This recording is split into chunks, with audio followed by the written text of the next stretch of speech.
Yang suwen terus takut jadi kaya. Nah iya putranya saya semangat kan. Wah cinta kakak kuwi waspada no kang lagi perang kang lagi bondo yudo kae sapa bojo nento mungsuhe Arimbi. Arimbi kuwi sapa ya? Arimbi kuwi bojoku. Ing ngatasé bojone perang kok mung dijarke wae. Nek nganti cilik loro gedhe tumekaning pati ya wis bek. Semangat layak. Golek meneh. Piye kok? Nah aku ya rasa malah. Masalah. Ra masalah. Bojo ra masalah. Kowe ngerti apa ora? Iki perkarane wong Pringgondani. Ben dirampukke karo wong Pringgondani. Aku kuwi dudu wong Pringgondani, Sradyanto Arimbi kuwi bojoku, nanging kuwi wilayahe beda-beda. Aja sok ngrusuhi karo urusane wong liya. Nek cara tembunge saiki ra urus. Lah ya wis. Nek kowe kira-kira bojomu ngono kuwi maju perang mbok belani. Ora. Terus nek umpama nganti lara golek meneh. Dapurmu golek sitok ae ben ra entuk-entuk ya. Golek. Lah kabahe kemang mergane aku ora opo kenang ora opo. Liyane loro kakak. Aku kuwi duweni jati diri dhewe. Apa kaya apa iki perkarane wong Pringgondani ben dirampungke karo wong Pringgondani.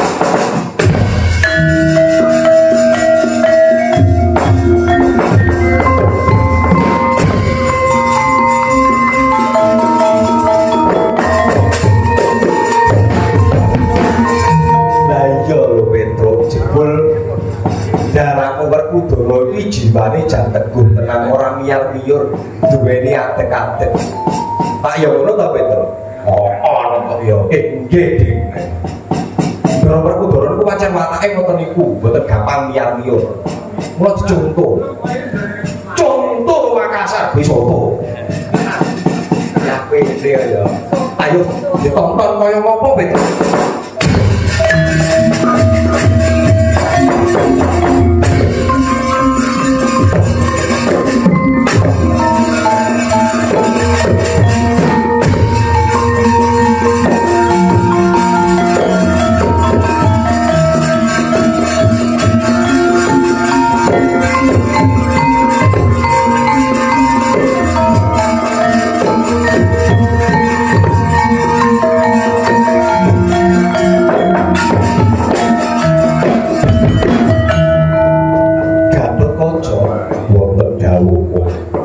Wis seneng dadi ratu. Supaya wis dijumenengke dadi ratu banjur lali marang kewajiban. Gatotkaca. Sawangen mbokmu sing gembol kowe sangang sasi, sing nglairake kowe lan gula mentah nganti tumekaning dewasa, goleke kamoten marang kowe, direwangi gendut kelawan sedulure. Lah kok kowe iki mung meneng bae. Tanpa tancut tali wanda, kowe iki ratu ge ratu apa?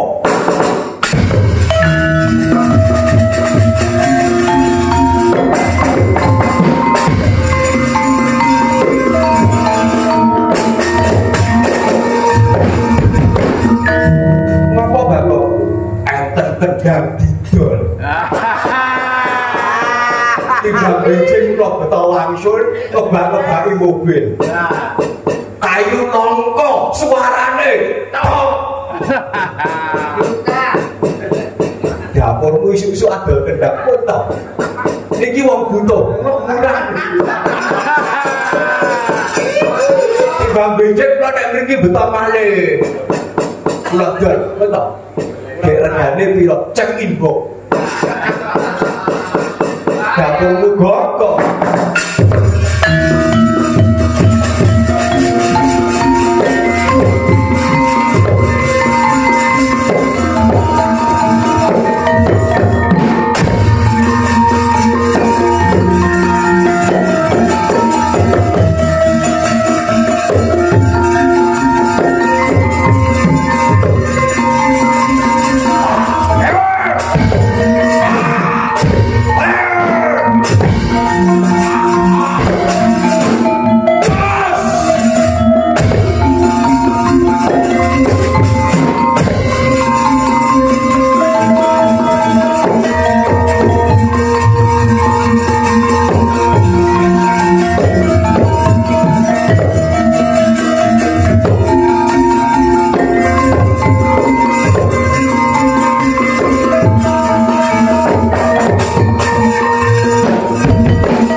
Gontani lumno paraku monggo pawan mereka tuku badhe lengkai dampar ke Prabon Negari gontani kula pasrahaken sawetahe pun dhumateng kula boten dadi ratu boten menapa-menapa ingkang bakutrah gontani ampun ngantos celah antawisipun sedulur piye kowe sing dadi klilipku wiwit biyen mbok anggap aku gelem nrimo pringgondane tanpa nganggo rekoso. Aku gelem dadi ratu nek kowe wis mati.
Nyampar wedang yang mene kok nyampar wedang salah ada disai kok ngiri peti wong perang ger Gatotkaca wonten dawuh sampean niku ratu ampun ngantos miyar-miyur nek wani ya wani nek wedi ya wedi nanging kados pundi papan brojo nyeta menika tasih kapernah papan kula ngeten nggih kala mangsane wong urip kuwi sok diribeti karo sing jenenge pilihan lan sampeyan iku kudu milih sampeyan iku duweni kewajiban nata negara nek sampeyan abot karo kewajiban tegese sampeyan ngeboti negara kudu wani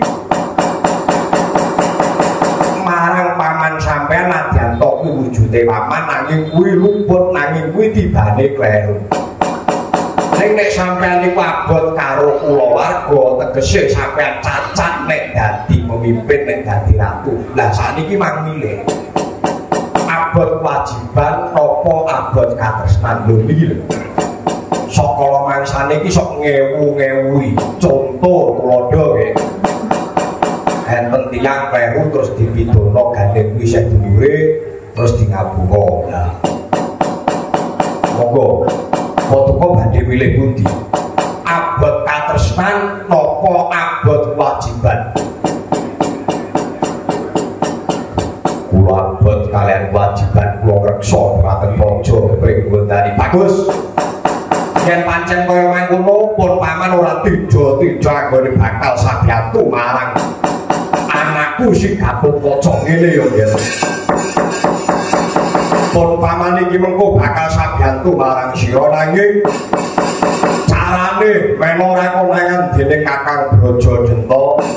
Aku mengko bakal mlebu marang epek-epekku kang sisih kiwa.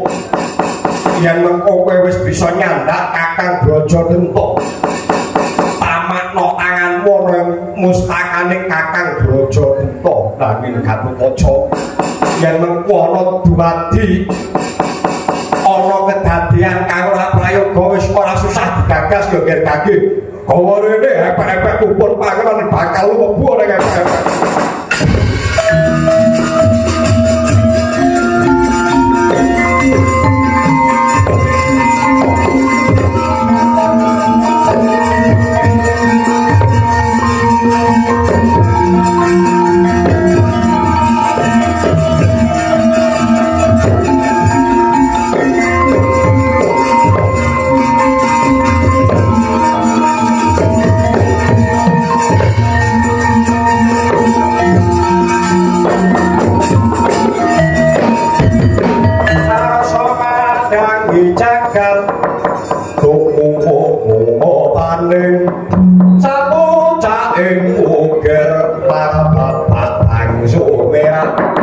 Neng soroting surya mengkolan kuno-kuno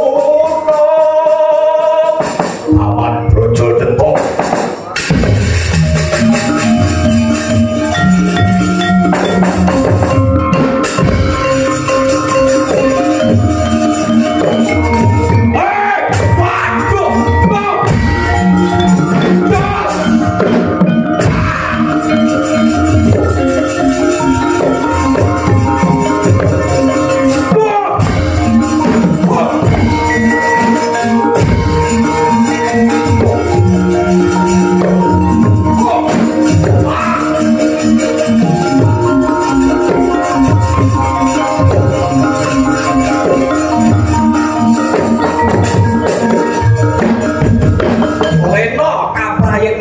Sang Brajadenta eling-eling sang Gatotkaca kang epek-epek wis tinenggalan dening sang Braja Musri. Sigra katamakaken wonten ing mustakaning sang Brajadenta ambyar mustakaning gugur wonten ing paragan.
Bagus aja kaget. Aku iki sejatine pamanmu Brajadenta. Lan aku Brajadenta mesti nggih. Aja nyenggopun paman kuwi ora seneng utawa srek lawan kowe nanging Gatotkaca anggon kunduweni tumindak kang kaya mangkene iki aku mung bakal nodi sepira anteping rasamu. Wektu dina iki pun paman wis percaya lamun kowe pantes winisuda dadi ratu ning Pringgondani. Aku percaya yen to Pringgondani iki mbok pimpin mesti bakal subur makmur. Gatotkaca ngerti yo nggih sejatine aku kuwi dudu wong Pringgondani. Aku kuwi biyen dumadi saka kasektene wong tuaku ya kuwi Prabu Kalatrembaka. Nalika bapakku berguru lawan Prabu Pandu Dewanata diparingi kasekten wujude Brajadenta lan Brajamusti. Kula nalika semana ibuku Gerbili tegese meteng bareng lair buta kembar aku lawan si Brajamusti. Kanggo napak tilas aji mau banjur diparingke marang aku jeneng Brajadenta lan Brajamusti. Mula nggih kanggo nyembuh marang kadigdayamu Gatotkaca aku bakal nyawiji manunggal marang kowe. Kage kene epek-epekmu kang sisih tengen pun paman Brajamusti kang bakal mapan ana ing kono.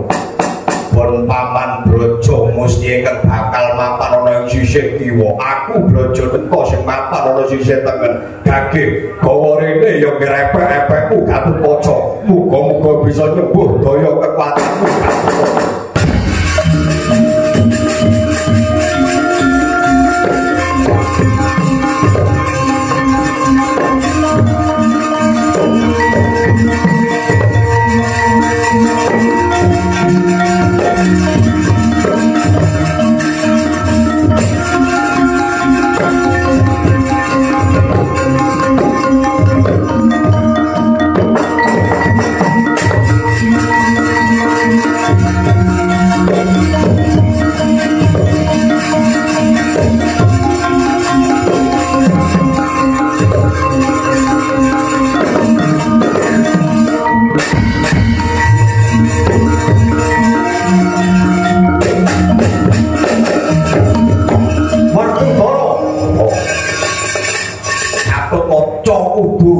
Pati nganti ora tak ngulungke perang Bratayuda diwiwiti kowe ora kesel kowe wis perang terus kesel ora tak jaluk Gatotkaca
yang ayem tentrem Petro nggih sampun kasembatan ugi Ndara Gatotkaca dipun wisuda dados nalendra wonten ing Pringgondani.